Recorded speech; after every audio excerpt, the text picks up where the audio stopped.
Uncle Sam wants you to serve, and I want you to listen to Like It Was, Veterans Tales. I am the host, Ketriana Yvonne, and I'm bringing you a new podcast with people of color that have served in the United States military. All generations, different branches, sharing their stories, good, bad, and indifferent, and why they made the decision to serve and how that decision affected the rest of their lives. So, to start in this trailer, we have Alex Flores of Atlanta, Georgia, who served in the United States Air Force. Then we have Carol Barnes of Brooklyn, New York, who retired from the Army Reserve as a major. And lastly, we have Daniel Alfonso Johnson, who served in the United States Air Force and lives in New Jersey. Enjoy. I went into the military straight out of high school. I just had turned 18 at the time. Looking back, I was a very immature person then. Just didn't have the right focus. I did good in school. I just needed a little bit more direction in terms of where I wanted to go adulthood wise, and going the track of going direct to college is what I really wanted to do, but I knew mentally and maturity wise I wasn't ready. But also I had a financial hurdle as well. Just a perfect it was a perfect win-win. They had a program called the GI Bill, and if you don't know what that is, it's a program where you contribute $100 a month for the first year in the military, and when you get out and go to college full time, if you choose to, that money would then turn into around $36,000. So it was a really no-brainer in terms of an investment.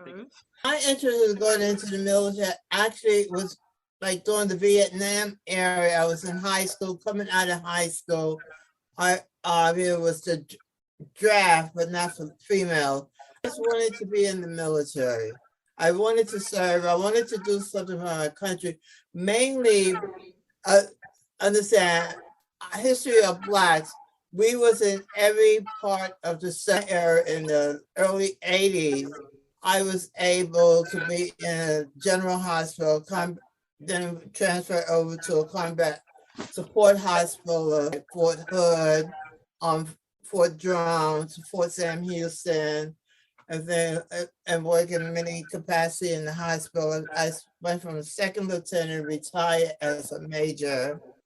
We have many Black officers as retiring from second lieutenant all the way up to maybe general. Any last words to wrap this up there? Last words. No, never last words until the last breath is drawn. Always keep that power, fight the power. You have a right. Even though we were not a part of independence in the Constitution, we are now, okay?